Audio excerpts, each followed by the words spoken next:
have 4 city council seats up for election on November 8th, Tuesday. We have 4 incumbents. Mayor Vasquez is not here. Terry O'Day, council member, is not here. But we do have Mayor Pro Tem and council member Ted Winter.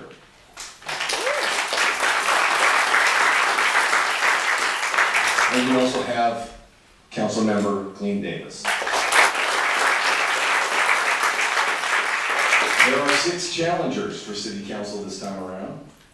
We have most of them here. Armin Melkonians.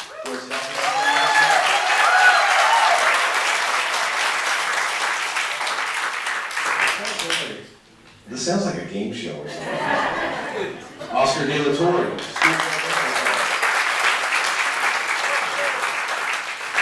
Third generation resident, Terrence Slater is here.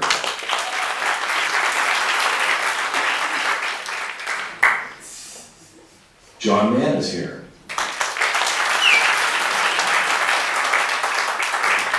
And our newcomer to Santa Monica politics, Mendy Smith.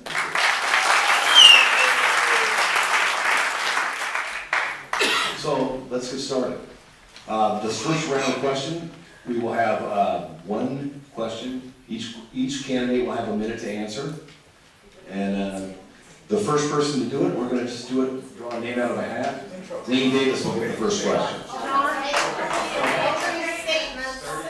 Oh, sorry.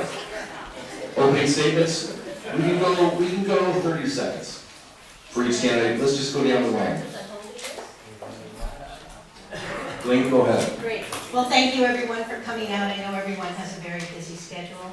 My name is Clene Davis and I've been on the City Council since 2009.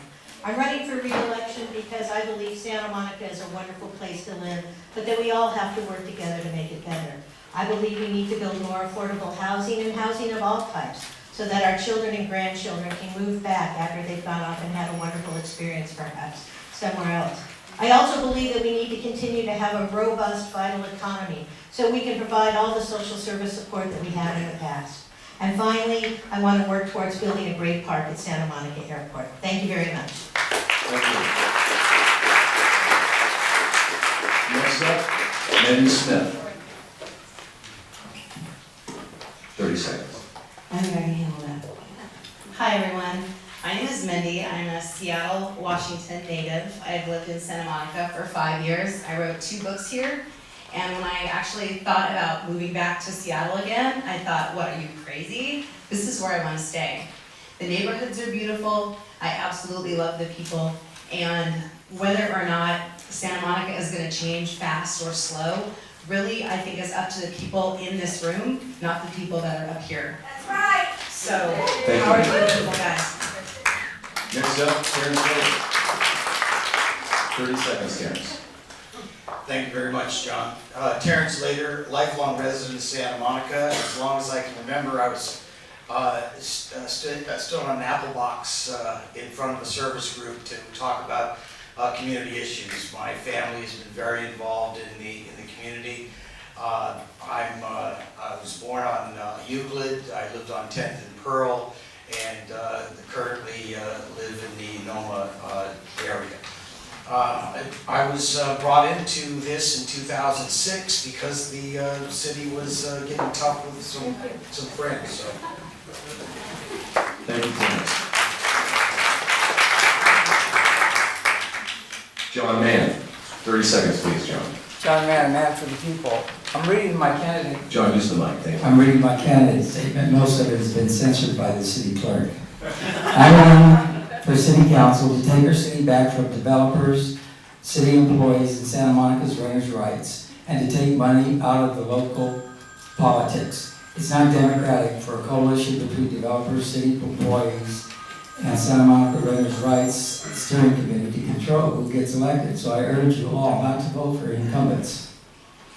I firmly believe that Santa Monica residents are fed up with how the city has been run, but feel powerless to change the status quo. Thank you, John.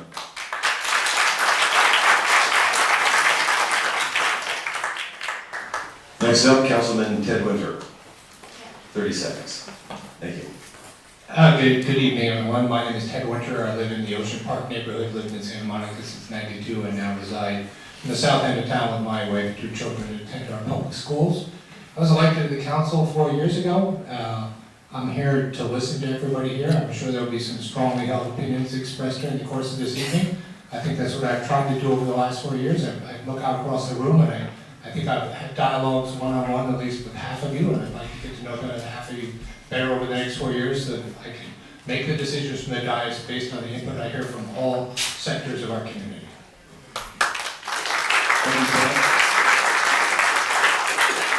Alderman Melconians. Hi, everyone. My name is Armin Melconians. I'm running for City Council.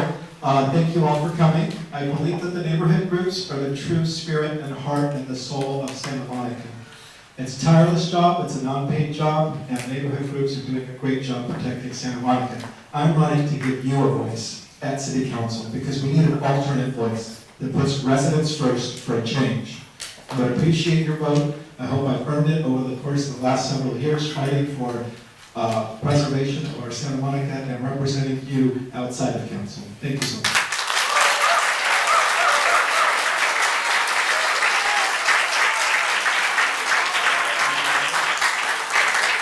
Thank you, Alderman. Oscar De La Torre. 30 seconds. Thank you. Good evening, everyone. My name is Oscar De La Torre. I want to thank you all for being here tonight. I'm co-chair of the Pico Neighborhood Association. I also believe that our neighborhood associations are the lifeblood of our political culture here in the city of Santa Monica. I've served all of you and the youth and the teachers and the parents for 14 years on our school board. I'm very proud of my service on the school board. I'm founder and executive director of the Pico Youth and Family Center and providing services to underserved youth in the city of Santa Monica. I believe that we need change in our city council, and I believe that we need to change the institutional culture that puts profit over people, and I ask for your vote. Thank you.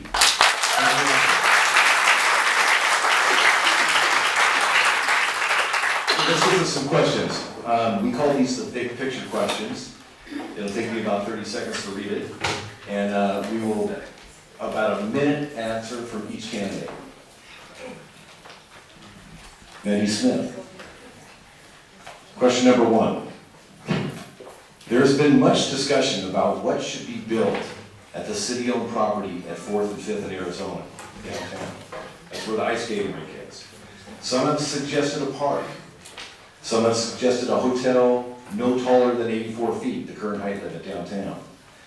The council has currently directed a developer to proceed ahead with a plan for a hotel office complex that was 148 feet high and about 11 or 12 stories the last time it was before them. I believe they mandated they shaved 20% of that hotel complex off, but it's still a 11, 12-story hotel as we stand. Question to the candidates.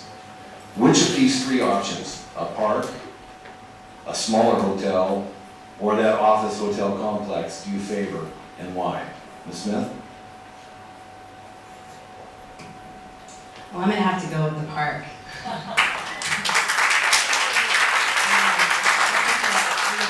We've already kind of got locked and loaded a lot of plans about the tourism and what goes on here with people who actually want to come to our city.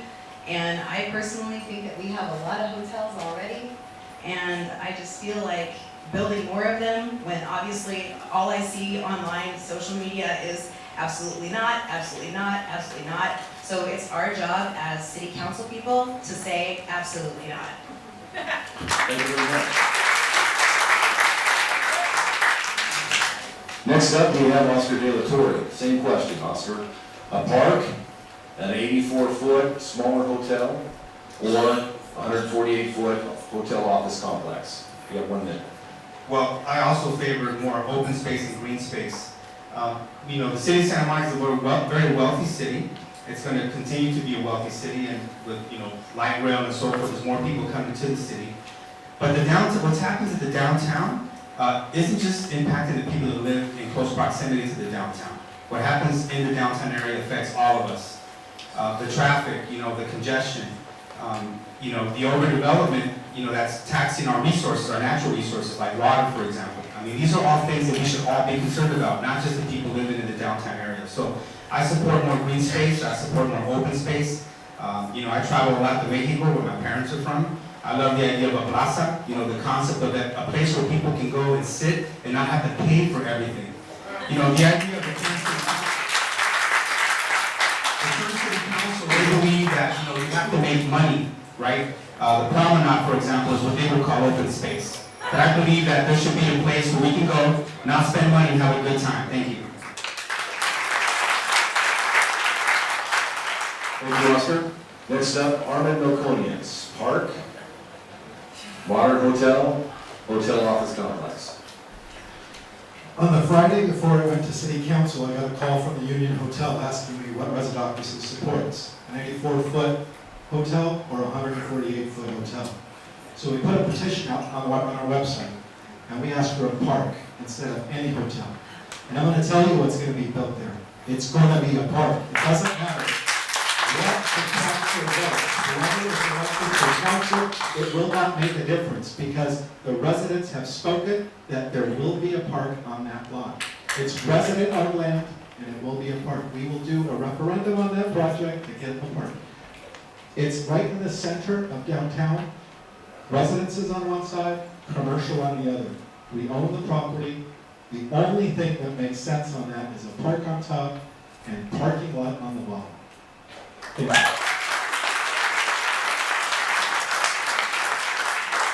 Thank you, Armin.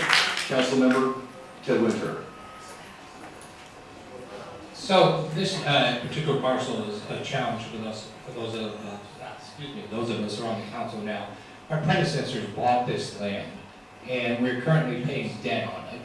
When we last looked at that project, we sent it back for a reduction in height and floor area. So what will come back to us will be three things: a smaller mixed-use hotel project, not a smaller hotel project like John suggested, but a zoning compliant housing project. And then we also asked for a study of a park with underground parking on top of it. We'll make a decision about that.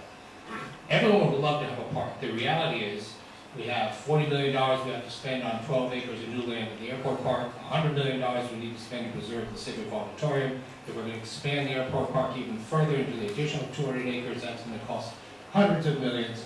And we just don't, in the post-redevelopment agency dissolution era, we don't have the cash flow we used to get $75 million a year from the state to be able to necessarily fund that parking and the parking underneath. But we will listen to people, we have the next hearing on it, and make a decision that's appropriate for the community.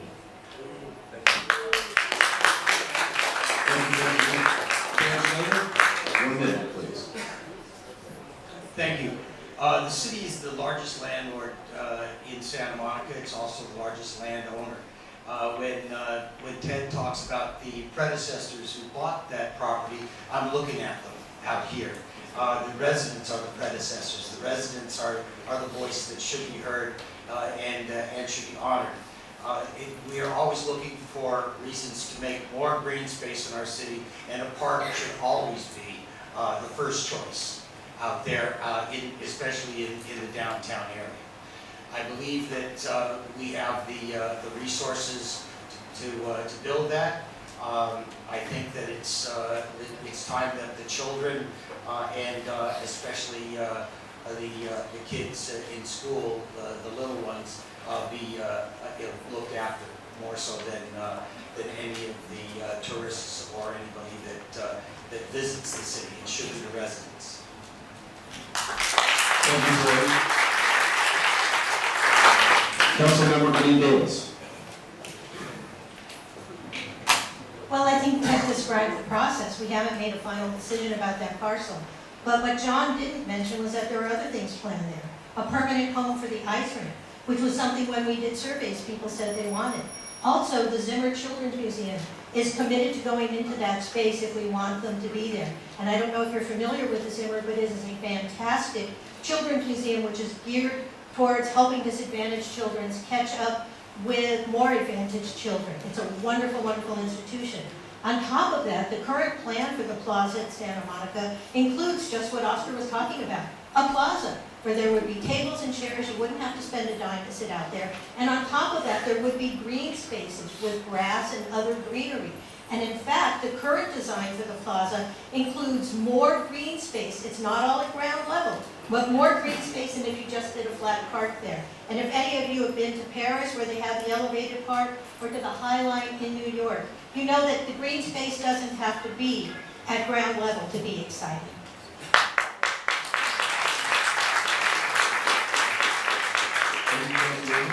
Mr. John Rand.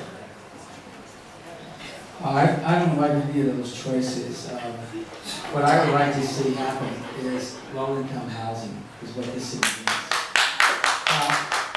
The city council will tell you that 30% of the new housing in Santa Monica is already low-income. That's a lot.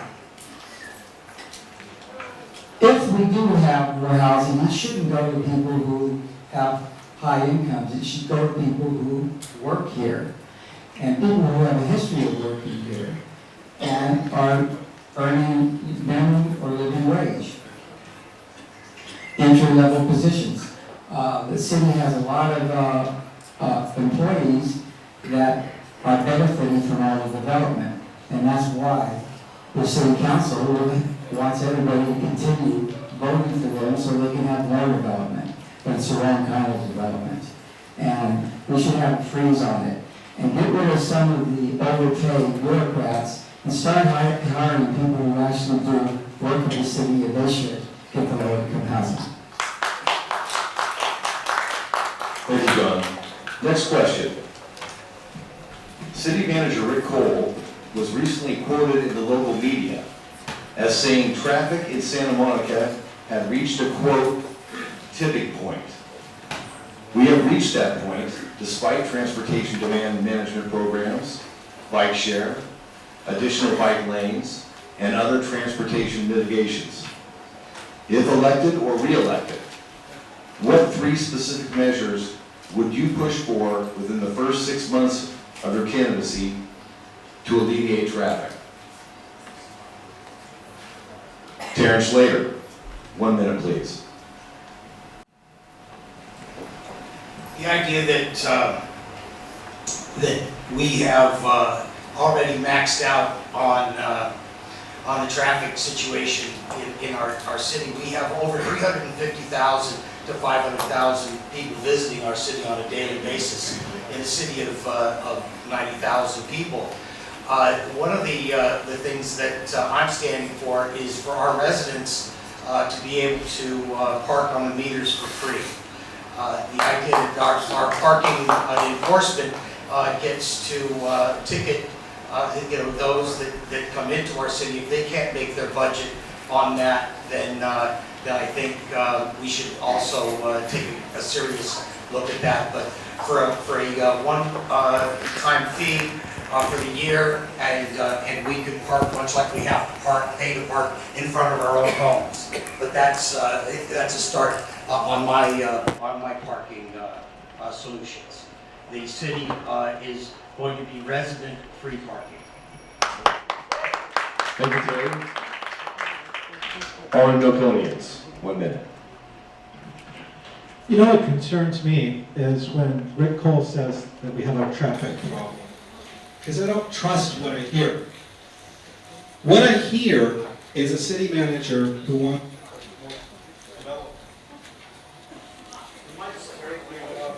Try this one. The speaker's on. The push from the state level down is to have more density development. The claim is that it will reduce traffic. The reality is that it doesn't. We just saw the Fred Siegel site, which was approved, transit-oriented development, located next and adjacent to a light rail station that's going to add 4,411 daily car trips. Our problem is going to be solved November 8th when Measure LB passes by the voters. That's what's going to stop the additional traffic from coming to Santa Monica. What we can do to alleviate it is we can work with the existing businesses to use the light rail that's already there, to incentivize employees to use the light rail that's already there. We don't need to build more. Thank you.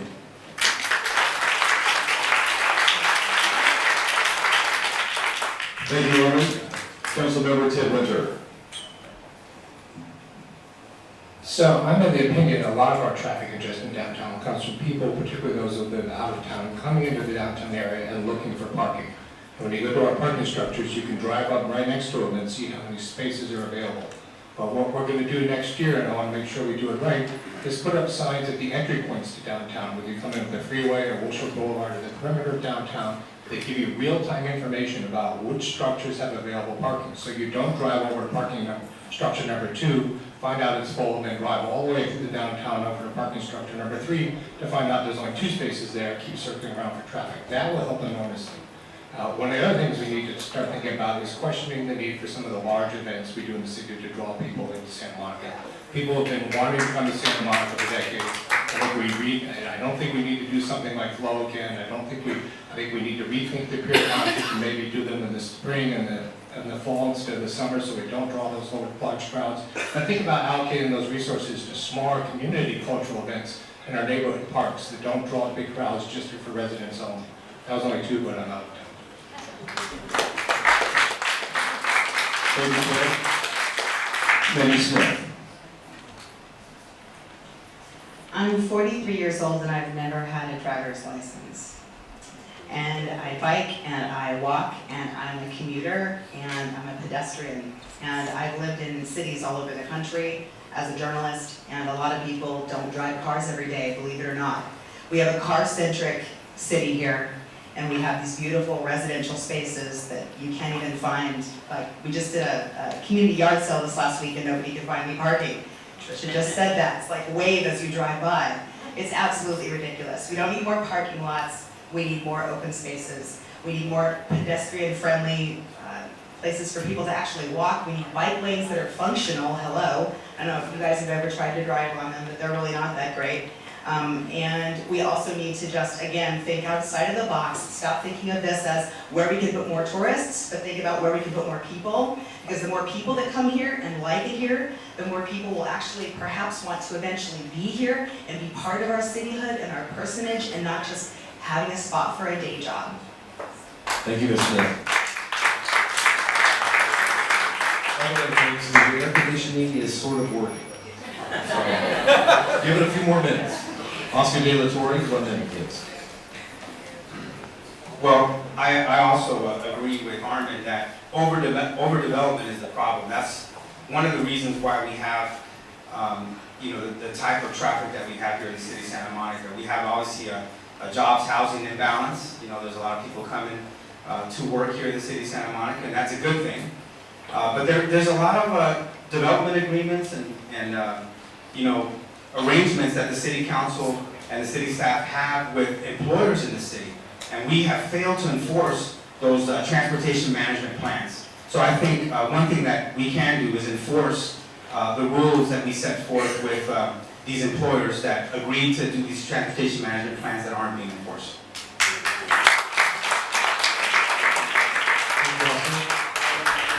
Councilmember Glenn Davis. Well, traffic is caused by too many people and too many cars. We're the traffic. And if you're sitting in traffic, you have to ask yourself, did I really need to drive to make this errand, to do this now? One of the things we need to do as a city is make it more convenient for people to not use their cars, not be in their cars, so they can avoid being part of the traffic. If I'm reelected, one of the things I want to continue to push for is increasing the frequency and the quality of Big Blue bus service. I also want to increase our Breeze bike share. One of the things, for example, is I'm an older person, I would love to see Breeze bike trikes for those of us who might not be too steady on 2 wheels. The other thing I want to push for is I do think we need to have some parking realignments. I don't disagree that we have too much parking in our neighborhoods, but I think that what we really need to do is think about, we don't need to build any more parking in the downtown. As Ted said, we need to use what we have more efficiently and make sure people know where the open spaces are. And finally, I think the last thing we need to do is we really need to each commit to just drive fewer miles per day. And I'm willing to be a leader on that if re-elected to the council.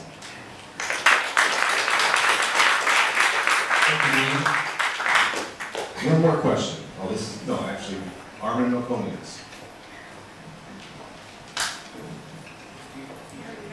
You already went, right? I'll take 1 minute. I'm sorry, I looked at the wrong card. John, 1 minute, please. Sorry. First thing we have to do is get rid of the people that cause this problem.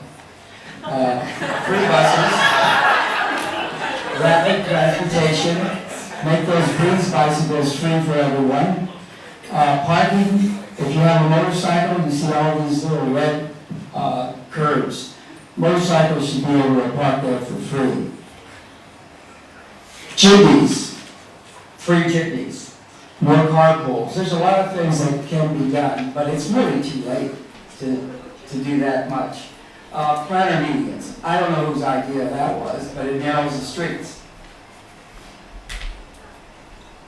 And most of all, we need to have a wage-free, hiring freeze and a wage freeze. And if we do hire more people, hire people who actually work, minimum, living wage people who can actually go out there and clean up our city. It smells really bad. Charge a fee for driving downtown. There's a lot of other ideas we can do that have to try. Thank you, John. Next question. Next year's budget is now more than approximately $600 million. If cuts need to be made to this or to future budgets, please give specific examples of where you might cut the budget and why. Councilmember Ted Winter. Well, our budget actually in our general fund last time around was $385 million. We have to acknowledge that we have these separate enterprise funds. We run an airport, that's a separate fund. We run a pier, that's a separate fund. We run a water division, we run the Big Blue Bus, all those separate enterprises which can only operate on the revenues they receive from their enterprise and use those monies for those operations, push us up into that $600 million. But out of our general fund, it's only, well, I say only 385, we're still up to do a whole lot better than most cities. If we have to cut budgets, what we did last time around after the Great Recession was apply a 5% across the board cuts in all departments so that everybody figured out a way to share the pain and the department heads to go look really closely at what they could pare away without a reduction in services. And we were very successful in doing that. Nobody noticed that all of a sudden the trash was only getting picked up every 2 weeks, so that the streets weren't getting paved on schedule, or things like that. So I think that's the judicious way to go about it, is across the board budget cut. Thank you, Ted.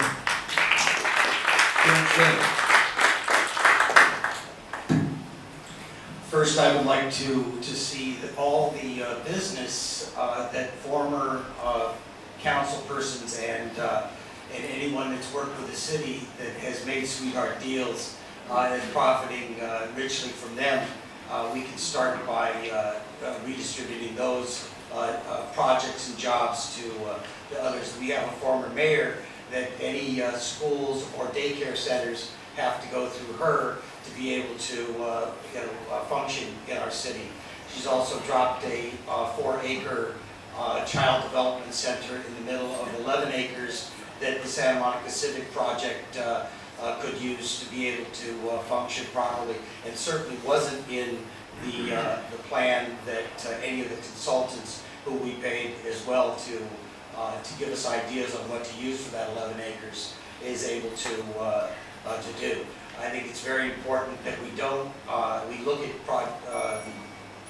project, the Oaks Initiative, to be able to keep the council people honest and not sell their seats from the dais. Thank you, Terry. Alderman O'Connor. As one of the wealthiest cities across California and across the nation, I'm a little tired of hearing every budget year that we're over budget. We're always consistently over budget, and I question how. In our long-term goals, we try to bring down our budget. Out of the $385 million, if you add up the number of employees that the city hires, over $200,000 a year salary, including all of their perks, which pushes above, that number alone is over $200 million. I'm not suggesting we cut salaries, but for the future, future employees, we need to look at bringing those rates down and commensurate with other cities around us, like Beverly Hills, for example, like Los Angeles, for example, where their public employees get paid well enough to do a good job. So we need to start there. We also need to look at the contingency fund that we're putting away, that we increased 4 years ago, and look at what we're doing with that money. Thank you. Thank you, Ron. If you notice in the back of the theater, the doors are open, and there's another air conditioning unit in the far corner, so it's getting a little better in here. Councilmember Green Davis. Thank you. Let me start out by saying the city does not run a budget deficit. By law, we cannot. So we spend what we have, but we don't overspend. The three things I would look at, and Ted mentioned one of them, is large events. Unfortunately, for example, the Twilight Concert Series has required us to hire LA County sheriffs and police officers from other jurisdictions. And that ends up costing a substantial amount of money. So if we can't handle it on our own with our own police force, perhaps those are events we should reconsider. Second of all, I would look at services that the city currently provides and see if we can have other people provide them less expensively. And one I would focus on, although it's near and dear to my heart, is the city runs what we call Upper Crest, after-school care for 4th and 5th graders. It may be that the Boys and Girls Club or some of the Police Activities League could in fact provide those services less expensively. And the final thing I would think we would need to do if we did really have a budget cut is we would have to look at our capital expenditures. We do sometimes fund capital projects from the city general revenue fund, and we would have to stop doing that if we needed to make cuts. Thank you, Green. Next up, we have Oscar De La Torre. Well, as someone who was funded by the city of Santa Monica through our nonprofit for 13 years, I understand where the city's priorities are in terms of making budget cuts. And being on the school board, I know that it's a generally a good practice to say a 5% cut across the board. But I think what we need to do is really prioritize the residents' needs. Like, what is it that the residents need? That should dictate how we budget. We should look at the things that are important to the residents, and what I propose is that we have workshops, that the residents should understand the budget. There should be full transparency and accountability in terms of where we invest our money. We've seen the reports, how many people in the city are making over $200,000 a year. That needs to be addressed, and we should look at the comparisons throughout our region so that we have quality staff, but that we're not overpaying, for those positions. Thank you.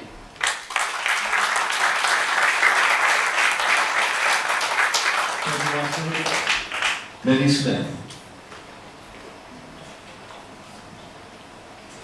I can't believe that I just heard one of our council members talk about cutting after school programs. Absolutely ridiculous. Mothers need to have places for their kids to be, and that is first and foremost the priority that this city should have. And any and all pensions and extras and outdoor activities and indoor activities and the concert series and whatever should absolutely take the bottom, not the top in this city. And I have spent time walking up and down the pier. We just came down to, we are the 5th dirtiest beach in the entire state of California. So in a top 10 list, we're the 5th. And that's absolutely disgusting. There's no excuse for that. So whatever we can do to help clean up and work with what we have and make our city a more beautiful place and a cleaner place for everybody who happens to want to be here, those are the kinds of cuts that we need to make. And they affect all of us, every single one of us, rich and poor. Thank you very much, Mindy. So we've had 3 questions so far of all the candidates. We're going to change it up a little bit. Sorry? Oh, sorry, John. Okay. The producer, I really behind the scenes. Sorry, John. This city has 600 million. John, let me give you a full minute, okay? Can you start again? Thank you. Could you hold the mic a little further away? There's distortion. Thank you. Like this. Okay, $600 million. I could turn this city into utopia with that much money. I've heard that 2/3 of that budget is going into city employees, nonprofits and things like this. I don't see any results. I was happier 30 years ago when I lived here, and we had probably a third of that budget. It was a much better city back then. We don't need that money being spent in the wrong ways. First thing I would do, I wouldn't cut 5%. I would have a sliding scale on that. And I would fire a lot of these people at the top. And I'd make these people that have every other Friday off, I'd make them work. I don't get every Friday off. Never have. And the police, they work 3 days a week, 12-hour days, 36 hours. And then they work overtime, time and a half. It's ridiculous. These people are being rewarded for endorsing your city council. That's why we have such a huge budget. It's not helping the city, it's helping cronyism. And I want to go through the budget with a fine-tooth comb. Thank you, gentlemen. I was a TV news producer, and I was always trying to get reporters to hurry up, so I apologize. So now we're going to change it up a little bit. We've had 3 questions from all the candidates. We're going to go into our first neighborhood round. And one group at a time, first 4 neighborhood groups will come up to this microphone on the side and ask questions of all the candidates, some candidates, or just a few. First up is our Zena Josephs and Peter Donald from Friends of Sunset Park. Is that mic working okay? No, this mic is not. It is. It is working. Okay. So you guys have, just to reconfirm, you guys have about 7 minutes to ask questions of the candidates. Yes. You ready, Mary? Thank you. I don't know. Can everybody hear this? Yeah. Okay. Peter Donald, I'm a 140-year resident of the city. And I live in Sunset Park. And I'm assuming that I know we know the 2 incumbents' position on the future of the airport. I'm going to ask the, what do we call it, the challengers? That works. What is the following question? If SMO, the airport, is decommissioned as an airport, how do you see the land being used? John, ma'am. 30 seconds. 30-second answers, please. Okay, I was the first candidate for city council years ago that wanted to close the airport. And everybody laughed at me, but now more and more people are starting to realize that it's expiring and we have a right to that land. It was originally voted to be a bond for park, so we should use it for a park. And we need to start right now by closing down the operation of the airport and get a better attorney to fight the FAA. Mr. Del Torre? So if that were to happen, I mean, we're in litigation right now, so it's really undetermined what's going to happen. But if that, let's say we win, right? And- Yes. Okay. Well, in that case, I think definitely what people are asking for is more green space and park space, and so I support that. The airport is also more complex than just the runway. There's businesses and a lot of small businesses that operate, and so I'd like to understand which of those operations would fit well with the green space in the new park that we would build. Okay, thank you. Arnold? My policy on the airport is to listen to the residents. And they spoke in the last election with Measure LC. And the airport needs to be shut down yesterday, not in the future. What will go there is not development, and it's going to be a park again. Measure LV, when it passes on November 8th, also includes a statute or a measure in there to not allow anything other than a park without a public vote for the airport land. Thank you.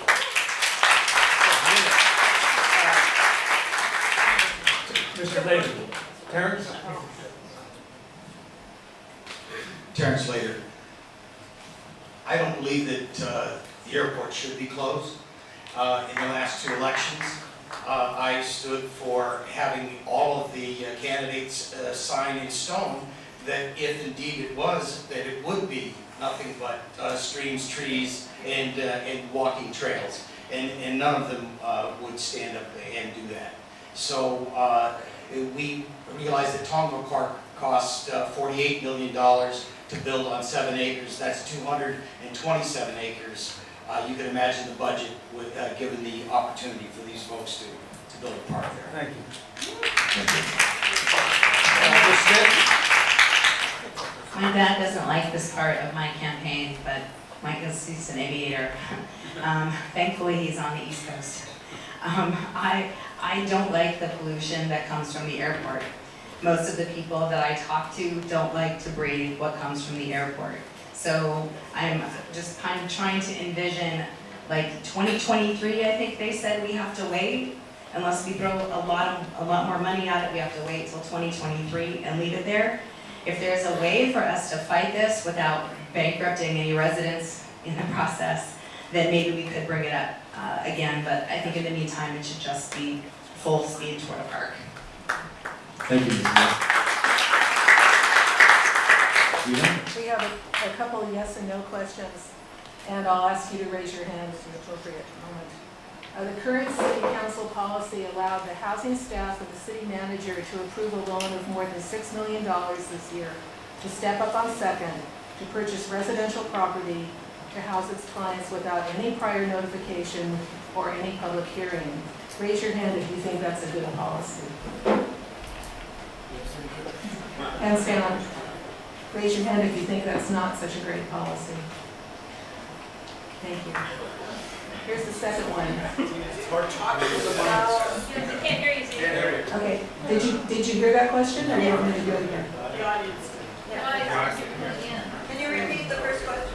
It was the city council current policy allowed housing staff and the city manager to approve a loan of more than $6 million this year to step up on second in order to purchase residential property in Sunset Park to house its clients without any prior notification or without any public hearing. And I asked if the council's candidates agreed with that or not. And the two incumbents said that yes, that they did, and the others said no.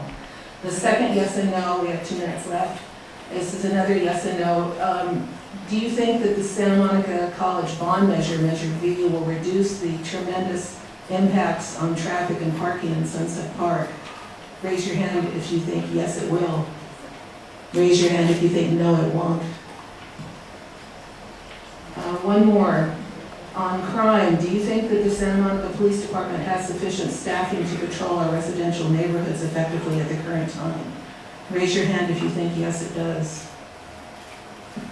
Thank you. Raise your hand if you think no, it doesn't. Thank you. Interesting. That's it. Thank you. Okay.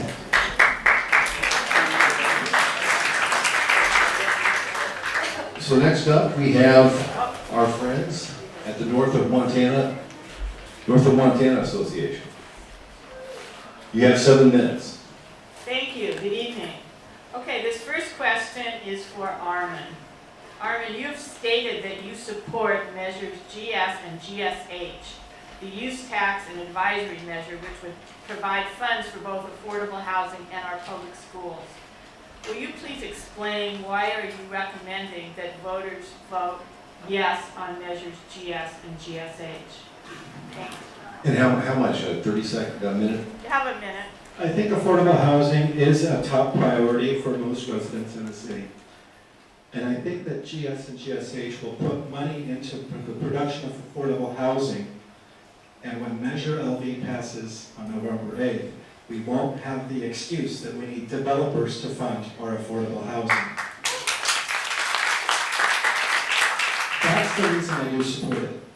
I do wish, though, half of that measure, the funds come from the city tax for the deficit that we have. I do wish that the city council was actually put their mouths where the policy is and actually fund it from our general budget instead. I think if we're serious about affordable housing, we need to actually fund it.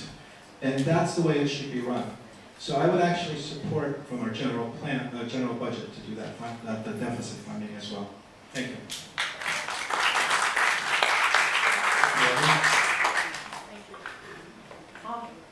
Our next question is for Glean.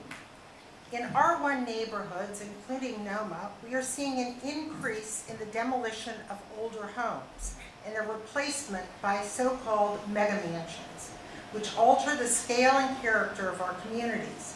100-year-old trees, which enhance our urban forests, provide shade and reduce temperatures, are being bulldozed to make it easier to construct these oversized homes. Will you support new measures to place greater limits on square footage, height, and lot coverage, and to protect the heritage trees on private property? If so, which measures would you consider or recommend? 1 minute. Well, there are two questions there. One is about mega mansions and the other is about trees, and I've publicly taken positions on both. The first one is we did have an anti-mega mansion ordinance that we passed a number of years ago, but as a North of Montana resident, if anyone wants to drive by my house, they can see what someone built next to me. It looks like a hotel. And so I do believe that we need to revisit those restrictions that we put on mega mansions and reconsider it. I think what's happened is that, as always happens, people figure out a way to game the system. So I am all in favor of revisiting the issue of standards in the R1 zone to reduce square footage and other measures of size. With regard to trees, it's been really interesting. We have our wonderful Urban Forest Task Force, but right now their only authority is to come up with policy vis-a-vis trees on public land. I support having the Urban Forest Task Force try and figure out a way that we can control the destruction of trees on private property. It's a difficult task because there are property rights involved. But in fact, we're bringing up our Urban Forest Task Force for reauthorization soon, and I intend to ask them to look at that.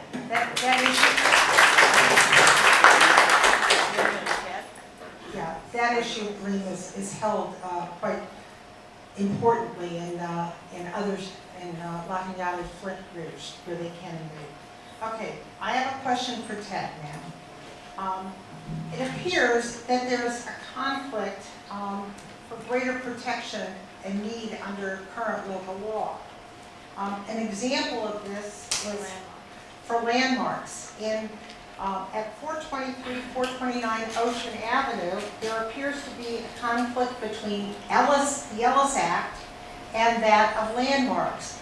The Ellis Act says that if you're going to convert to condos, you have to take down, demolish 50+% of the old building. Yet here we have a landmark at 423, 429, and yet these conflicts are there, and apparently so. How would you resolve that or look to resolve it? I mean, the one at 423, 429 is 90% demolished. What we're going to be undertaking very soon is a revision of our landmarks ordinance to put some more teeth into it, to address some of these issues, to address the challenge that's been raised by the Woody's case, where landmarks commissioners can no longer nominate properties for designation and then be able to review them. We need to also look at stretching down the envelope of what needs to be preserved, not just from historic buildings, but things that are on the historic inventory and are greater contributors to the character of a neighborhood. So we're going to take that on as we move into the next year of revising the landmarks ordinance. Okay, but I think you got to do this one retroactively. Well, frankly, that one is wound up in court, and so we're fighting that the best we can, but the court's going to decide on that. Okay. I could throw a quick answer on the idea of the mini mansion, though. The monster mansion. Wait, I want to ask. Simple, quick answer. Every housing project in Santa Monica has to generate 75% of its energy locally. That, all the architects here, Dan Jensen, Ron Coleman will tell you, that means you reduce the buildable envelope you're allowed, because you can't generate that much solar power from a large building. Thanks, Deb. Thanks. Okay, this is another question. I'll have to make it quick for Gleam. Recently, a bill died in Sacramento that would have taken away some of the power of cities, including Santa Monica, to control development. Although described as an affordable housing bill, many housing advocates, including many in Santa Monica, opposed that bill because it would have ceded too much power over land use to developers. If a similar bill comes forward again, will you support it? And if so, how concerned are you about giving up the local control that we now have over development? 1 minute. Thank you. Well, that's an easy question. Hopefully I can do it in a minute. I believe that matters of affordable housing have to be decided at the local level. And the reason for that is because the people who know best about what works within our city are the people who live here and the people who govern here. Even in the salad days when we had redevelopment funds, 30 to 40% of our affordable housing was built as inclusionary housing, which was part of market rate developments. And so we need to be able to control that. For example, as I'm sure you all know, back in 1990, the residents of this city passed Measure R, which requires that more than 30% of all new construction for housing be affordable housing. So I am very much against the idea of the state sort of taking that power away from us, because it may be designed to produce affordable housing, but in a city like Santa Monica that is so committed to producing affordable housing, it may make it actually harder to do so. So I like local control better. So did you oppose that bill? Yes, I did. I was asked that at the SMER interviews and said I opposed it, and if it came up again, I would do so again. Okay, thank you very much. Thank you, Sonia. Okay, so next up, that's 2 out of 7. We've got the Pico Neighborhood Association, Chris McLeod. Chris, you have 7 minutes. Hi, good evening, everyone. Thank you for coming. I have one question for you all, and I'll give you a minute. And if you don't have any thoughts on policies and allocations, feel free to pass, okay? So my question is what policies and budget allocations do you plan for in the citywide for ethnic and cultural diversity within Santa Monica? So if you don't have any ideas, feel free to pass. Chris, do you care where we begin? Why don't we just start right at the left with John there?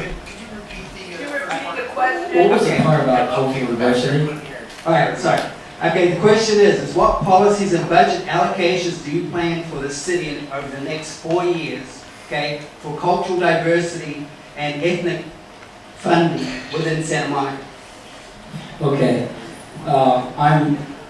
would like to see more of the city's budget allocated for cultural diversity. And the way to do that, I think, is to go through, like I said before, go through the budget with a fine-tooth comb, get rid of everything. This city is so rich and it wastes so much money. We can do so much for people at the bottom of society. We need to help them with that money. Oscar De La Torre. Well, we all know that overdevelopment leads to gentrification and resident displacement. So that's why I think we all need to do the right thing and support Measure LV.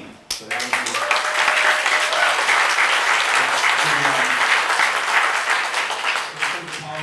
that's one of the first things that I think we should do. Aside from that, we should support affordable housing. So I think the measure on the ballot as well is a GS and GSH. I think that's very important, for us to support affordable housing and also our public schools. With that being said, the type of jobs that are being created here in the city of Santa Monica, that is now known as Silicon Beach, right? These are high-tech jobs that a lot of working-class families are not getting. And so whatever training we can do, whatever strategy we can employ to create internships, mentoring, for young people in that industry so that they can get those high-paying jobs so they can afford to pay the rent in the city. That's one way also that we can keep the diversity of this vibrant city.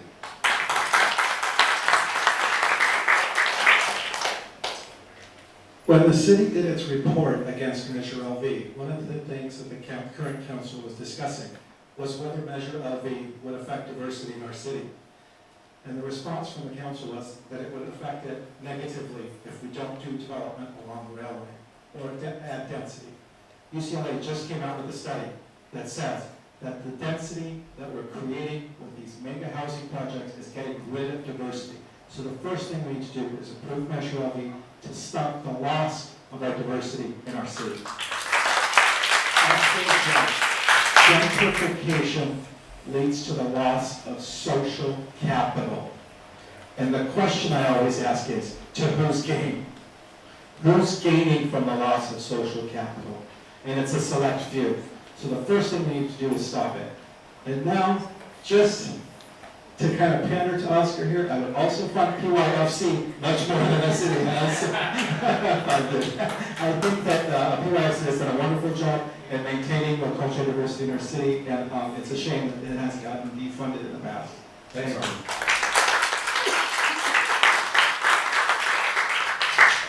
Well, the city has some wonderful ethnic and diverse programs, particularly centered around Virginia Avenue Park, and I hope you were all able to go last weekend. What you may not know is we actually have a large contingent of Ethiopian people here in Santa Monica, and they were celebrating Ethiopian New Year, and it was fabulous. But the second thing that I think we need to do is we need to recognize that diversity has to be preserved.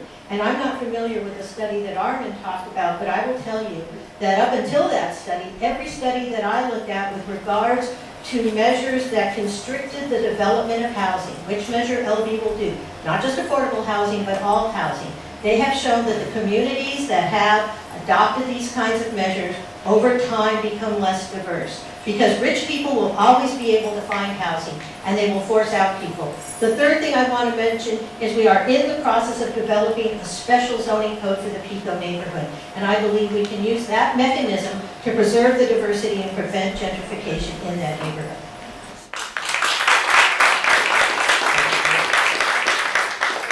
Gary?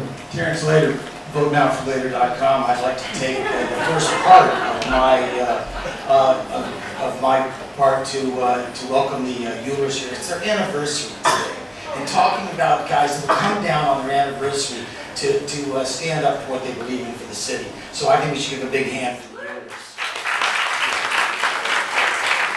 Also, to start with the diversity, I don't agree with Armin about the airport, but I do agree with Proposition LV.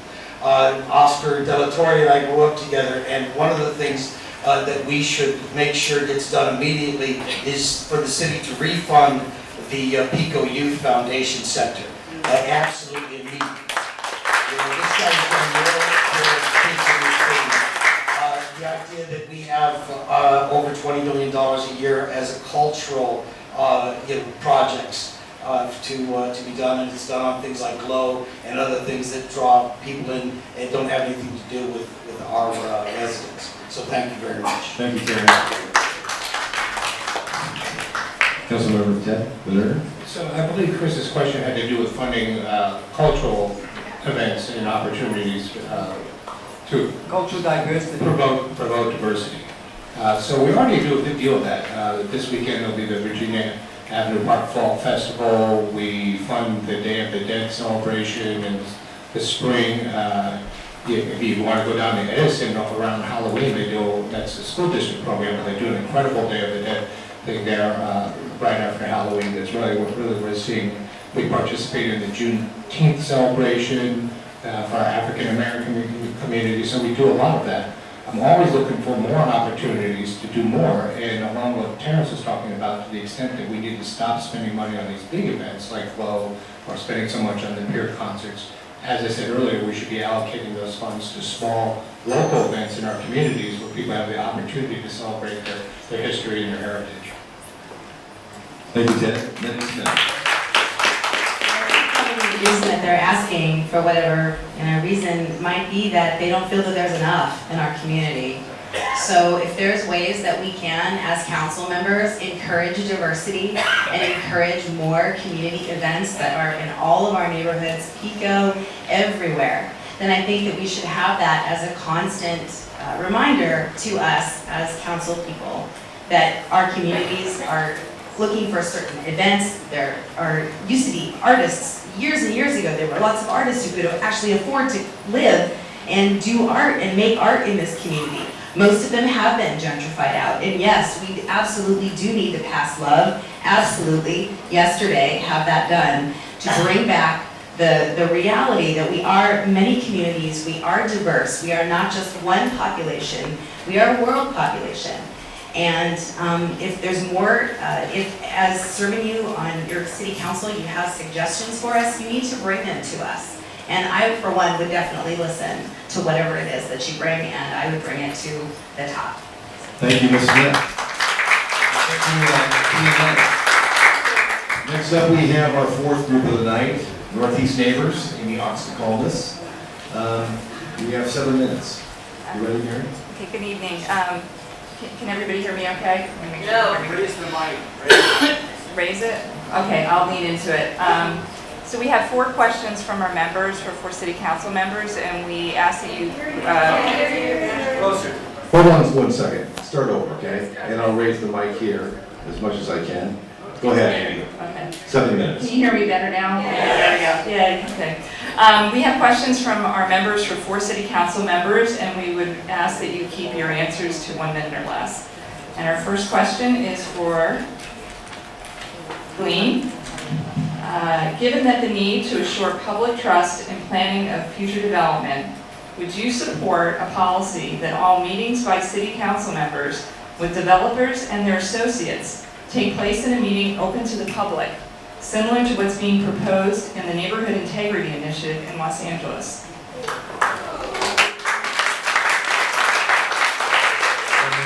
One minute.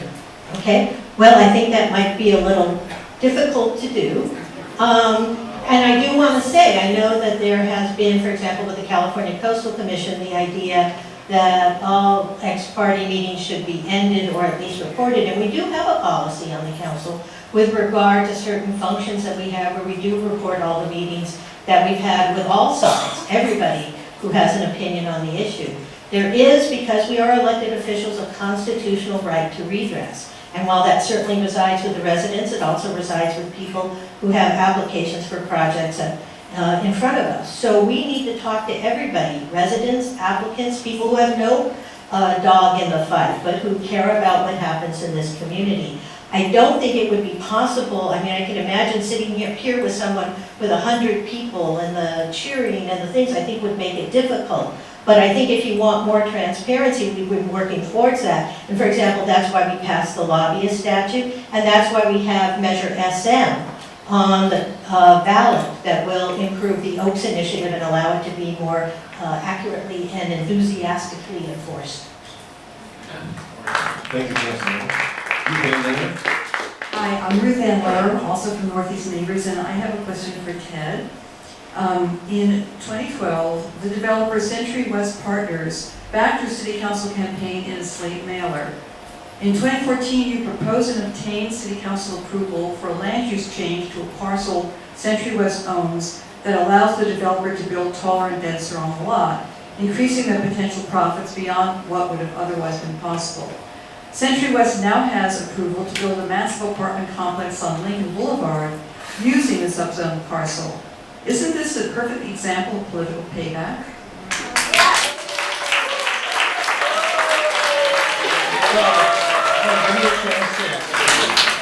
No, it's not. What happened with those particular parcels is that they were zoned in the front as mixed use, so mixed use commercial, so you could do a housing project there, and they were zoned in the back as an industrial.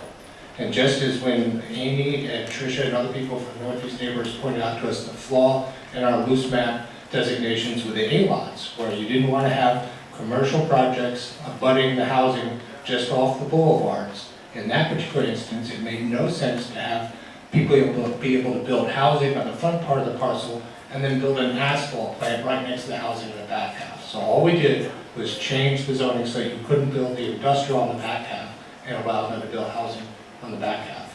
So it was strictly the right thing to do for the people who are going to live in the front part of those parcels, to protect them from the environmental hazards of an industrial activity in the back half of the parcel. Thank you, Ted. Okay, our next question is for Armin Melkonians. There have been a lot of statements made about Measure LV, such that it will prevent rebuilding after an earthquake and that it will cause rents to increase and increase special interest money. Can you please address these statements? We've had an opportunity to talk about Measure LV to a lot of groups, all within the power structure that profit from development. The lies about Measure LV were originally started by the Chamber of Commerce and then supported by our city attorney, and then went from group to group to group. None of these lies are true. We work with the best attorneys in the business for election law and land use law, and it's a bulletproof document, and absolutely zero of what is being said is true. We are focusing on getting our money, our people out to spread a positive message. The developers, the anti-Measure LV is funded entirely by developers. They are not interested in protecting residents. They are not interested in our well-being. They are interested in their bottom line. It is critical that we talk neighbor to neighbor, friend to friend, to pass Measure LV. Thank you.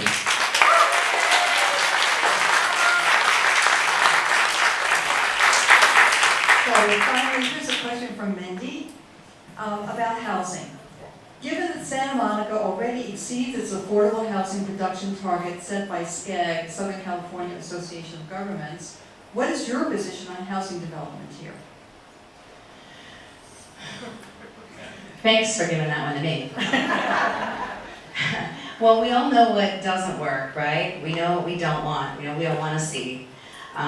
Business as usual is just, let's see what we can do with the front door open, or if we can't make that happen, let's see if we can do it with the back door open. Someone talked about transparency a few minutes ago. I think it's wonderful. I think any decisions like that should be made publicly right in front of everyone so that they understand with a map what's going on and what's prepared and what's planned. And we talked about this at the last forum, what affordable housing actually means. And there's affordable housing for people who are, a single guy who's living in an apartment, who works for a tech company and makes $300,000 or $400,000 or $500,000 a year. What's affordable for him versus what's affordable for my friend Danny, who had just at the time of her second child, just the beginning of the year, they couldn't afford to live here anymore. They had to move because their landlord here in Santa Monica wouldn't let them have 2 kids in their 2-bedroom apartment. So instead of arguing, they just moved out. So I think we can do better than that, definitely. Thank you, Mindy. You guys got time for one more quick one, 30 seconds? Yes, no? Okay. Let's have a show of hands of who would support what we talked about in the first question, a measure that would require meetings with developers and city council to be in public. Raise your hand if you would support that. Okay, and then show hands if you wouldn't. Okay, thank you. Thank you. And thank you to NEN, Northeast Neighbors. So we're going to change it up a little bit, and we're going to have what we call the lightning round. So those paddles that you have underneath your seat, you may need those. Has yes on one side, no on the other. Pretty simple. Yes.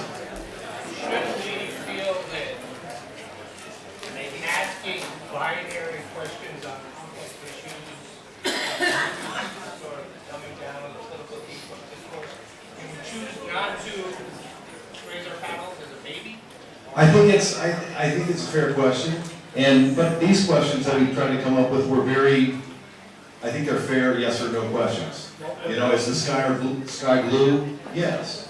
Is it hot in here? No. Yes. So, it's kind of fun, it'll be kind of quick. I got about 15 or 20 of them. And so if everybody's ready with their paddle, Oscar, where's your paddle? Okay, so everybody show me a no. And everybody show me a yes.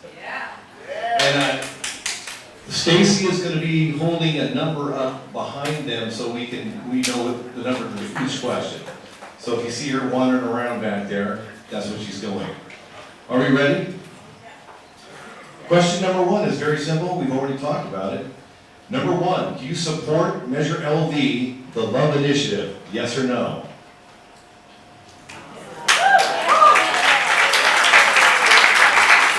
Five yeses, 2 no's. Question number 2. Question number 2. Do you support the $345 million Santa Monica College bond, Measure V? Yes or no? A split panel. Question number 3. Do you support measures GS and GSH to raise the sales tax by 0.5% to improve and maintain schools and fund affordable housing? Yes or no? 5-2 in favor. Number 4. Do you think it's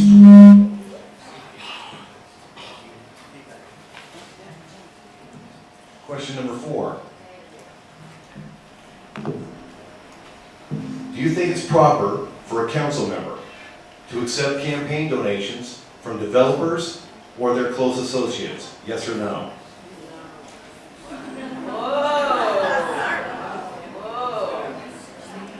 Question number 5. Ed Winter, what do you say? Depends on who they are. Question number 5. Has your campaign accepted any donations from developers or their associates during this 2016 election season? Yes or no?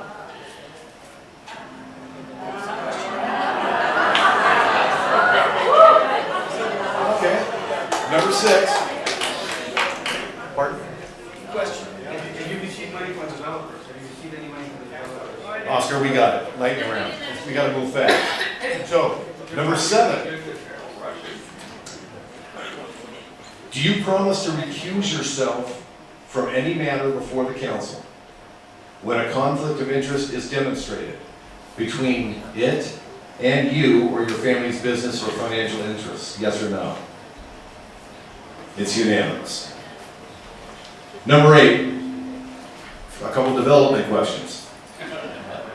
Should there be a maximum building height limit on future construction in Santa Monica? Yes or no? Come on, Glean. Yes or no? Always is a maximum building. Okay. I just asked her a question. Number 9, should new buildings 200 feet or higher be allowed in Santa Monica? Yes or no? It's unanimous. Number 10. You with me, Stace? Okay. Should new buildings 100 feet or higher be allowed in Santa Monica? Yes or no? Okay. Number 11. Number 11. Should new buildings higher than 84 feet, our current limit, be allowed in Santa Monica?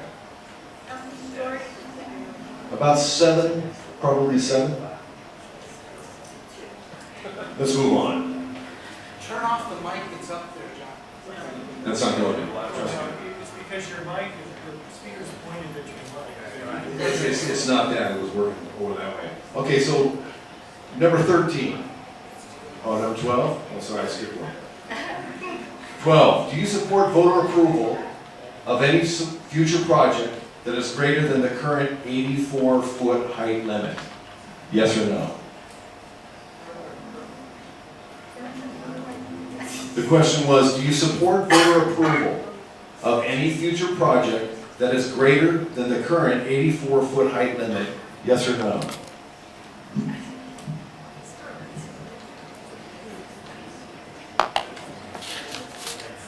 Number 13.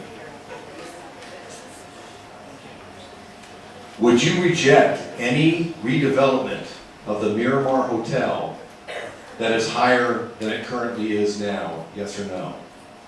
I can't answer because I have a Okay. Repeat the question. Okay, the question was, number 13. Would you reject any redevelopment of the Miramar Hotel that is higher than it currently is today? Yes or no? Gleam as recused. Number 14. Do you support building a boutique hotel at Bergamot? Yes or no?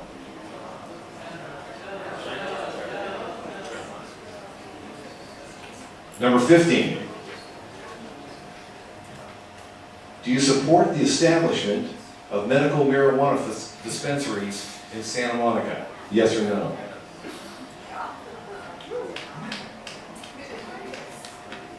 Six to 1.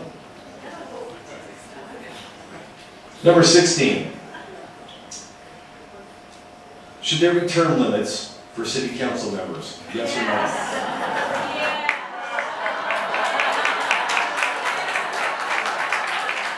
Number 17. Here's another tricky one. Number 17. Nothing tricky about that last one, John. Should election to council be by designated district or at large, as it is now? Hey, let's get rid of that one. Who came up with these questions? I got it. John, it's a good question. by council be by designated district? Yes or no? And the mayor too, I don't know. Number 18, this is very easy. Very easy. Number 18. Did you drive here tonight? Yes or no?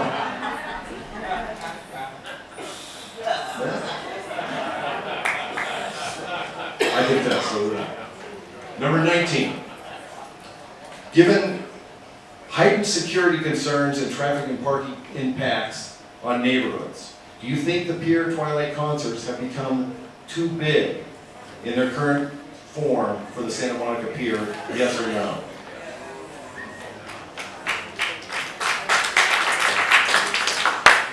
And our final question, number 20. Do you think it is safe for small children to ride a bike other than in a bike lane in Santa Monica? Yes or no?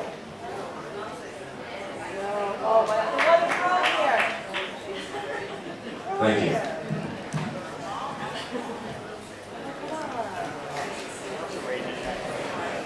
Okay, so we're going to change it up. I'm sorry I can't do anything about the air conditioning. We're doing as good as we can. Our next round is a neighborhood round. We're going to have the 3 remaining neighborhood groups have their turn at the mic, beginning with the Wilmont Neighborhood Coalition. Rosemary, you have 7 minutes. Hi, thank you. And you asked some of the questions we were going to ask, so now we're scrambling. I'd like to ask, the downtown specific plan allows 50-foot development plus another 10 feet for embellishment along Wilshire Boulevard, and that's right in the Wilmont area. The average height now is 23 to 30 feet high. So the extra density and the extra height is going to, we believe, negatively impact the neighborhood. So how do you justify this additional height along Wilshire Boulevard? I would ask Councilman Winter. 1 minute. So I know there's a lot of consternation in this city, in particular in this room, about housing production downtown and the scale of it. And the reason why we on the council supported it for the last number of years is twofold. First of all is economics. Study after study shows that in the new economy you need to have a downtown area where people can live and work and play congruently all in that area.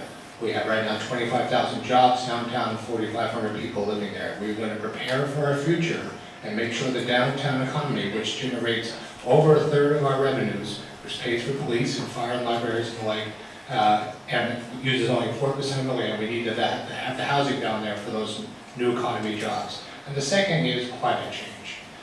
You may not believe all those left-wing environmental organizations that say that we need to have compact, walkable neighborhoods next to transit to combat climate change. But in 2009, the Pentagon went out and analyzed the greatest national security threat facing this country for the next 50 years, and they identified climate change. And one of their prescriptions was building compact, walkable neighborhoods near transit. So that's why we're building housing downtown.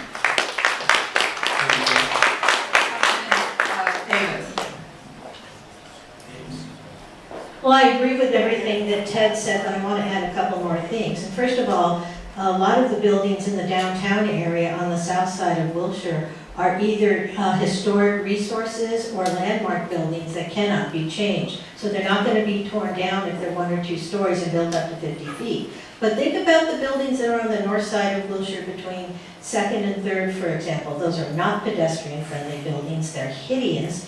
And I think anything we can do to encourage the redevelopment of those parcels so that they can include some housing would be really important for all the reasons that Ted said. I think everyone needs to realize that the downtown community plan does not anticipate tearing down buildings all over the downtown. And in fact, the number of parcels that would really be affected by any changes in the heights is relatively low. But I think we could do better on the north side of Wilshire between 2nd and 3rd, and I hope that having the flexibility to do so will encourage someone to rethink those parcels. Thank you, Colleen. Rosemary? Armin. Speak into the mic, go ahead. I think we all know where I stand on height in the city, and it would apply to Wilshire Boulevard as well. I encourage everybody to go to Barrington and the rail line, the new light rail line, and look at the adaptive reuse they did there on a 2-story old brick structure into housing. And it's beautiful. And it's 2 stories, and it was done right adjacent to the rail line. If it works there, it'll work on Wilshire. Those terrible buildings that Gleam is talking about can work as adaptive reuse with the same 2-story structure that's there. And that's what we should be incentivizing, not incentivizing demolition in exchange for small community benefits at maximum levels. And that's the problem with our zoning code, and that's what Measure LB is going to solve. It's going to put the negotiated benefits that council approves ultimately to the decision of the voters. And so I do not support 4- or 5-story buildings on Wilshire. Thank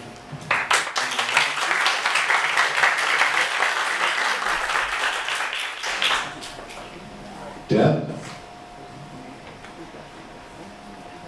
Councilman Winter, when you last ran for council, you ran on a slow growth platform, yet you recently voted to appoint Leslie Lambert, a developer-friendly advocate to the Planning Commission, over Lawrence Eubank, a strong resident advocate. Please explain your decision. Well, have you ever sat down with Leslie and talked to her?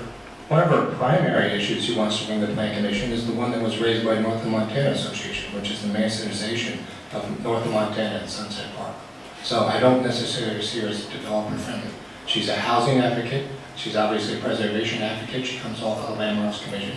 She's previously served as a planning commissioner. And I don't know why she's identified as developer friendly. I think we have a problem in this town where we want to do this Manichaean thing where we identify everybody as black and white, good and bad, and we're drawing lines in the sand. She's a thoughtful, intelligent individual who is the most qualified candidate for the job, so that's why I voted to appoint her. And I would encourage you to get to know her. Councilman Winter and Councilmember Davis, which developers have contributed to your campaign and how much did they contribute? 30 seconds each. Top 5. Well, you know we have limits, so there's no top 5 necessarily, because most anybody, individual, developer, and from Mars can contribute is $340. And I don't want to sound like I'm baiting out on this question, but I honestly, we have our reports due tomorrow, and mine's getting filed tomorrow, and I haven't seen it. So I don't know who's on there. I will tell you, I'm just trying to think about who you might qualify as a developer. I think I did get, there's an affordable housing developer in Los Angeles, and I think some of the employees there gave to my campaign, but honestly, I can't think of anyone else right now, sorry. Not trying to dodge it, I just haven't seen my September 29th file. Thank you, Councilmember Davis. And thank you, Wilmot. Are we out of time with Wilmot? I think I'm supposed to answer the question, Oh, John. thank you. Go ahead. I'm not going to duck from it. So, I did get, I had a fundraiser that I had with one of my colleagues on the council, and earlier it was hosted by a council member from Inglewood. And when all was said was done, there was a contribution from an LLC that does housing development way south of Santa Monica.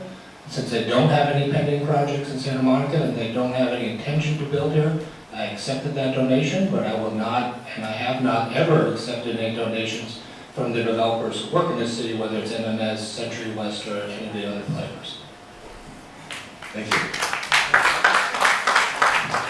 And thank you, Wilmot. So next up, we have the Ocean Park Association, Mike Salazar. Okay, please get your paddles ready.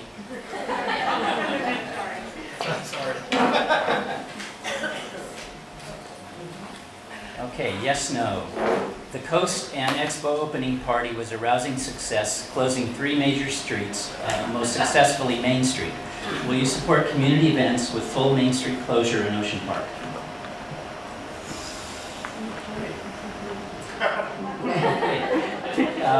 Next question, yes or no. A canceled parking program for Main Street employees failed to meet real-world conditions, compounding parking woes in Ocean Park neighborhoods. Will you commit to initiating a new parking plan for Main Street employees within the first 6 months, if elected or re-elected, to unburden the neighborhoods and the employees?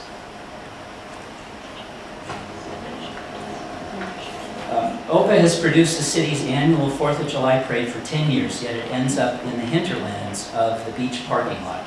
Would you support a reversal of the route to end in our Civic Center? Speaking of 10 years, the same low level of city funding remains for neighborhood organizations. Do you support more funds for neighborhood or associations for communications, to gain membership, and to advocate for their constituents? Main Street is the original downtown that's been retained. Would you support a historic district designation for Greater Main Street?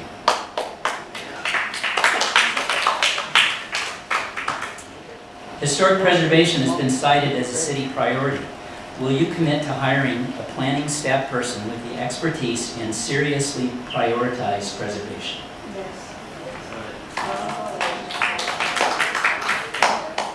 With the goal of notifying residents as growth targets are approached or achieved, will you support reporting loose rates of growth by land use types annually or at least twice within the 5-year reporting periods?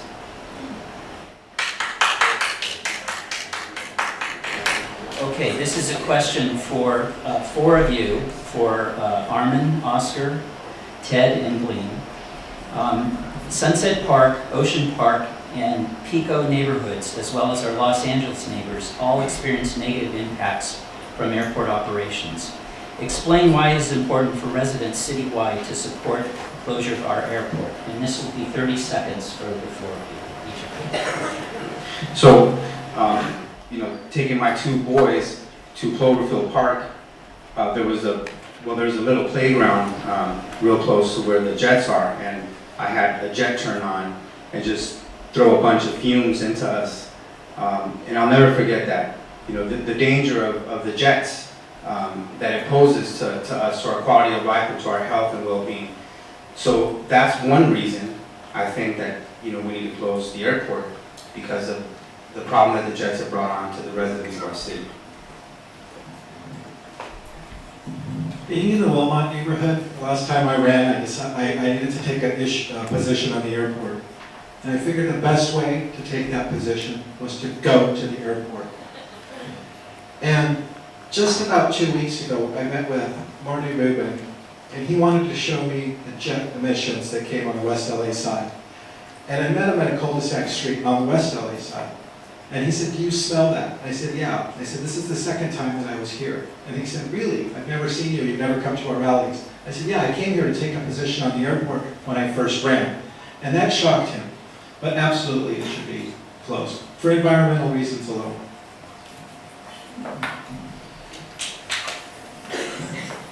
Well, the entire council, including me, is on record as wanting to close the airport. I think there are many different reasons for doing it, but obviously recently the EPA, for the first time surprisingly, declared that tailpipe emissions from aircraft are both local air pollutants and contribute greenhouse gases, and therefore negatively impact climate change.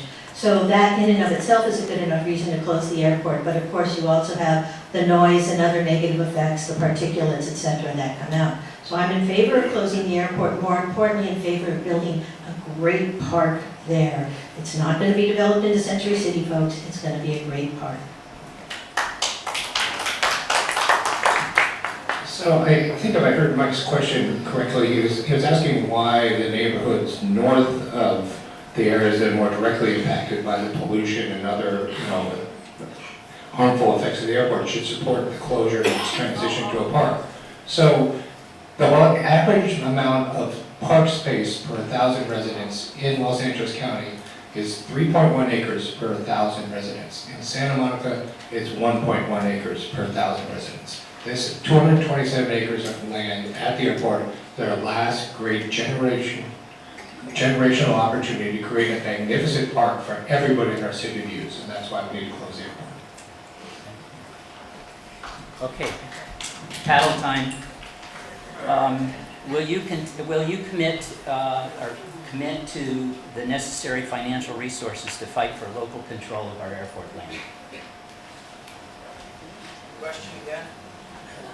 If you're elected to the council, whether you support the resources to fight the airport. Okay, next question. Would you consider a congestion charge for non-resident traffic coming into downtown Santa Monica?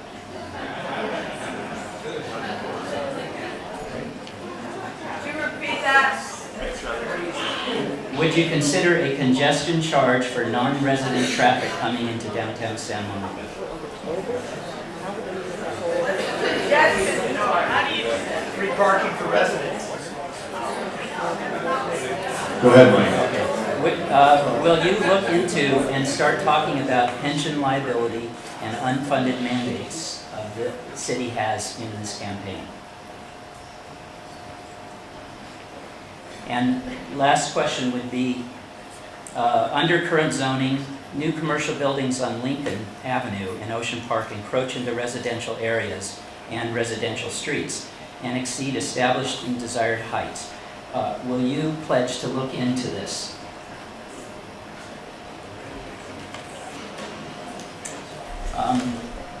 That's it. Oh, 10 seconds. Okay. Thank you.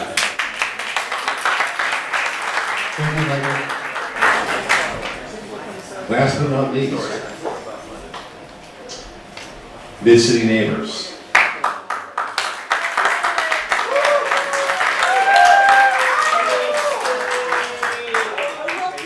Can I be loud enough for you?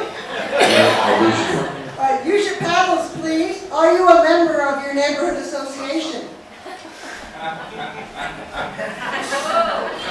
Are you a member of any other neighborhood associations? Do you believe the city council has done enough to protect renters' rights when their landlords are evicting tenants for remodeling? This one's for Oscar. Oscar, do you believe in the constitutional right of citizens to elect one council member by population in a geographic area to represent the residents' best interest in that neighborhood? Now, Oscar, I want you to, 30 seconds, I want Oscar to speak to that. I thought it was yes or no too. That's all right, yes. In 1947, we had something similar to what we call district elections, which the city of Los Angeles has, which the city of Inglewood has. Cities throughout the state of California have district elections. We, in the city of Santa Monica, still have at-large election systems. And the reason why is because through our lawsuit, we've discovered that it was deliberately done to marginalize people of color in the city of Santa Monica. So for a place that prides itself in being a progressive community, we need to make sure we have district elections, but another reason as well. To run an at-large election, you need more money. District elections will make it cheaper, will make it better for residents to run for office. Thank you. I'd like to go down the line, starting with Mindy. Mindy, Oscar was talking about the lawsuit.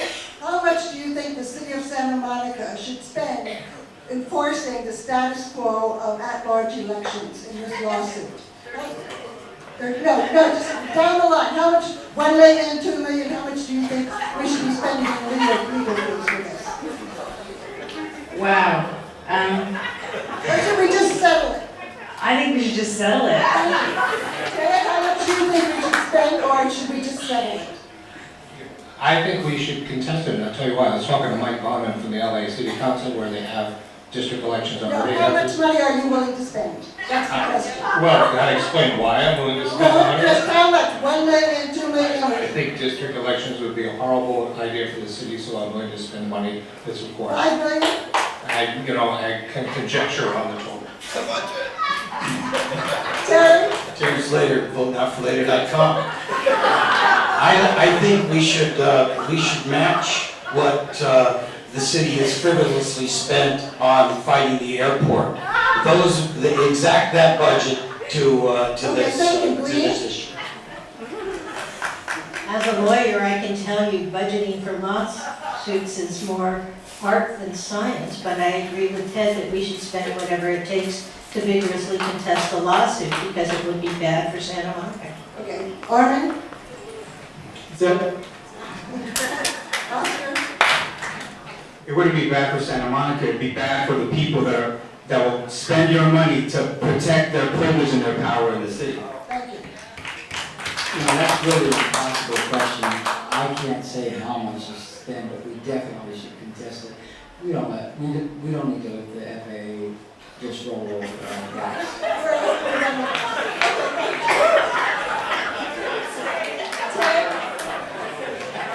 This question is for you. It's about the last zoning that we've had. Why were auto dealerships given special treatment in the mid-city neighborhood to expand, but in Oakland neighborhood, since both had previous auto-related services and honorable awards? Could you repeat that question? I couldn't hear. I'm sorry. Why were auto dealerships given special treatment to expand in the mid-city neighborhood, but not the Oakland neighborhood, since both had previous related auto services on their boulevards? Well, the auto services that are on Lincoln right now, south of the 10 are legal non-conforming. We actually specifically designated the areas along Santa Monica Boulevard in particular to be where we have our auto dealerships. And the idea there behind the zoning changes was to give those dealerships the opportunity to enclose their parking and their auto services so they mitigate the impact of the neighborhoods. Why? Just to give them the opportunity to redevelop their sites so that they can enclose all their activities and reduce the impacts on the adjacent neighborhoods.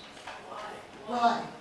Why? Because people have been complaining for years about the car parking and people servicing cars outside. Okay, Mindy? So we put them inside. Mindy, 30 seconds. St. John's had previously had mental health and abuse treatment inpatient beds in their hospital. They are now asking for another expansion. Would you insist that these units be returned in the new plan when St. John's wants to update? Absolutely, absolutely. Okay, can you tell us how you feel about mental health issues in the city? How I feel about it? Yes. Well, we have so many homeless residents right now that are just living out in the street. Most of them, I think 28 to 34% have mental health issues and cannot just be moved somewhere, put on a bus, sent to Sacramento or somewhere else. They can't just be put into little cubbyhole homes that they then are going to start taking care of themselves and just all of a sudden not be homeless anymore. So I think we absolutely do have to look at that. Armin? How should any city council member respond to the Trump-like lies of developers against Measure LV? well, it's interesting. When I first started the very first debate, Northeast Neighbors, Kevin McEwen stood up and said he was sick and tired of the lies that were said about Measure T when that was going through. He said he would stand and defend Measure LV should lies happen to occur. I haven't heard one single council member stand up against any of the lies against Measure LV, and that's a shame because 10,000 residents signed the petition to put this measure on the ballot, and it's time to take control of our city. And it's a shame that all of our city council members, with the exception of Sue Ulrich, has stood out against the measure.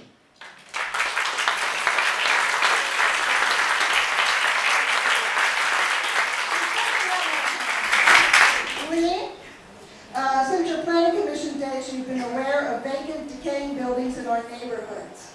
Why were you silent on this issue for so long and did not insist on passing language for improvements in vacant buildings in the new zoning? Well, we actually have recently directed staff to come up with an ordinance that would allow us to control vacant buildings throughout the city. Now, one of the things I have done is worked behind the scenes. For example, you may remember there was a dilapidated building across from Lincoln at 14th and California. And although I didn't think we needed an ordinance to address that, I worked with city staff to force the owner to tear down the dilapidated building so that it wouldn't be a hazard for students who were nearby. So we are addressing the issue of vacant buildings. I think while it is an issue, it's not such a big issue that we really needed to address it, but we know it's an issue for some neighborhoods now, and that's why we're responding. Glean, it was Wilmot and Mid-City neighbors who got that building torn down, not you. Thanks, Ellen. You're out of trouble. Thank you. That was a good 7 minutes. I was a member of Mid-City Neighbors for years before I moved. I'll let you get feisty.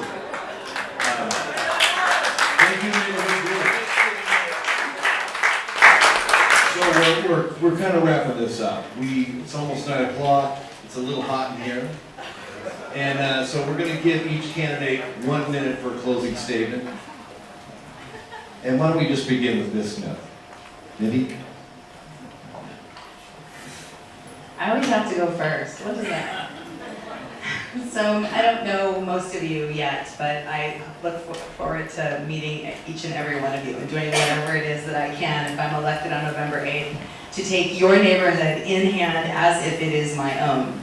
And I give you that because I think it's the most important thing. If my neighborhood is your neighborhood, mi casa, su casa, then obviously you know that someone is thinking of you before I just sign something or vote about something. And I also hope that we see more people coming to the city council meetings than do come now, because the more of you have there, actually, if the residents have something to say and they're in the room and they should say it, the city council should actually take the time to listen. And I hope that you'll all vote for me on November the 8th so we can get some of this incumbent business out of our city. Deb? Well, clearly I have a different take on what we do. I wouldn't be here tonight. I want to, end with what I started off with saying, that I think in the 4 years I've done a good job of reaching out and talking to everybody about the issues that concern them. I've heard concerns in the city that the council is not listening to people. I assure you we are listening to people. There are times where we hear from one group and we hear from another group and they have different opinions. So if one group, we don't act on what they want us to do, doesn't mean we're not listening to them. It just means we've decided to disagree. And I think we all need to learn to respectfully disagree with each other in the city. It's something we're not seeing at the national level. I'd like to reverse the trend here in Santa Monica. I pledged you if I'm reelected, I will continue to go out and talk to everybody in this city, represent a diverse group of interests to the best of my ability, and I hope I'll have your vote in November. Terrence Later, votenotforlater.com. One of the things that wasn't brought up was I grew up with families that owned Clodshort Dodge and Santa Monica Ford. When they asked to have on-site parking for their employees, they were denied by the city. So much of the requests for parking on-site with businesses are denied by the city. The idea also that we hadn't spoken at all tonight about Measure SM. I stood up for the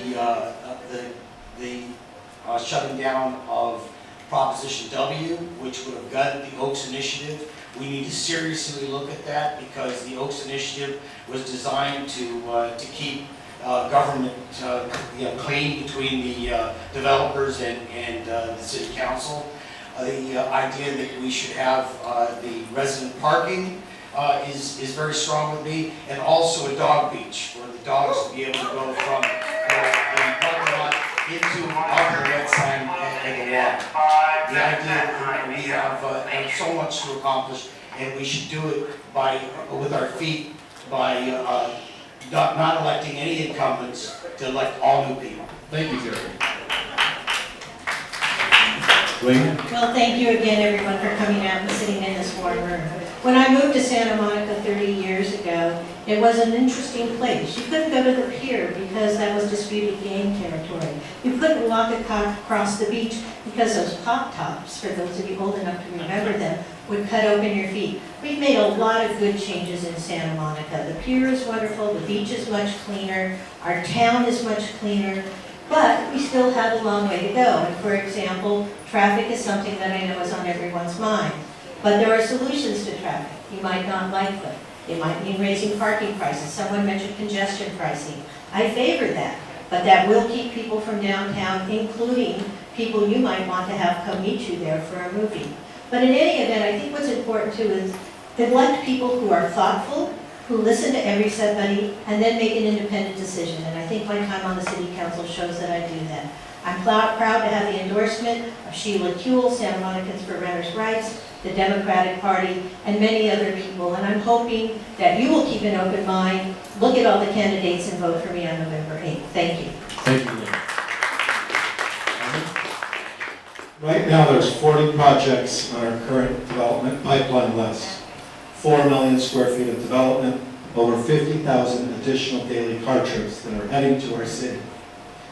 We hear from our council that we need more housing, and we have a policy to push housing. Yet, if you look at the square footage of the list on the properties, you'll see 3 million of those are commercial projects. 3 million out of the 4 million square feet are commercial projects. It's time we had a council that tells you the truth. It's time we had a council that represents you as a resident. And it's time we have a council that actually doesn't just listen to residents, but acts on what they're hearing. And I hope to be that person, the single person on our council, and make a change by positive action on the dais. I would appreciate your vote. I hope that you all vote for Measure LV #1 and vote for me #2. Thank you so much.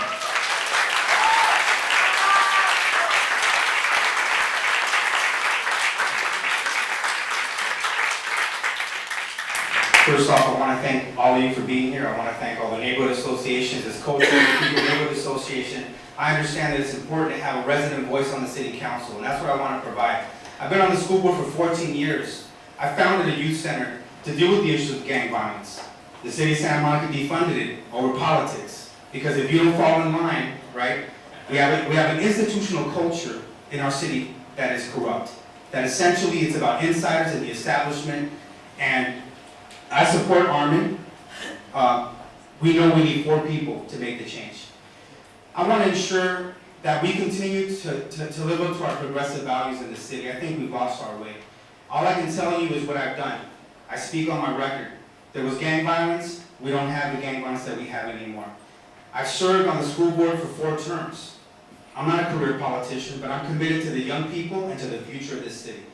I worked hard as coach of the People Neighborhood Association to implement a Better Neighborhood, Same Neighbors campaign, because I want to make sure that the residents' voice is first, that the residents' voice is prioritized in the city of Santa Monica. Thank you. Thank you all.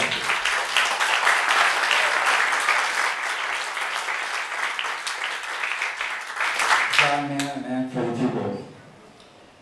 We need to replace the entire city council and elect people who have no affiliation with Santa Monica's voters' rights or city employees or developers.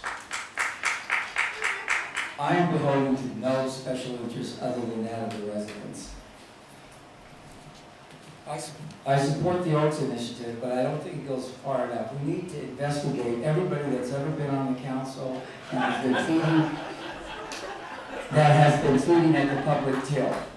And that includes past council members and their cronies. And that's really corrupt. It happens in a lot of cities. It has to be changed, so we need to get rid of Santa Monica's renters' rights.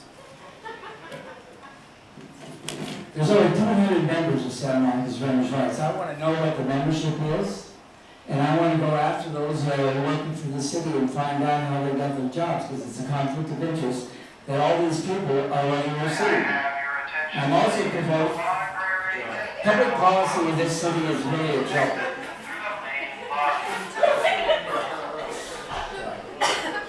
John, you want to finish? You got about 15 seconds. There once was a candidate named Mann, 13 times the city council who ran, a virtual town hall, democracy for all, accountability, transparency for all. Thank you so much.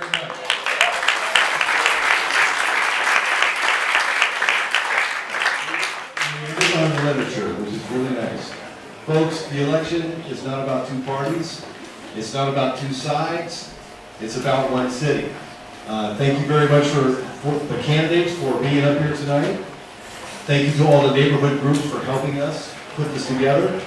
And thank you especially to all of you. And remember to vote by mail or vote November 8th. Thank you very much.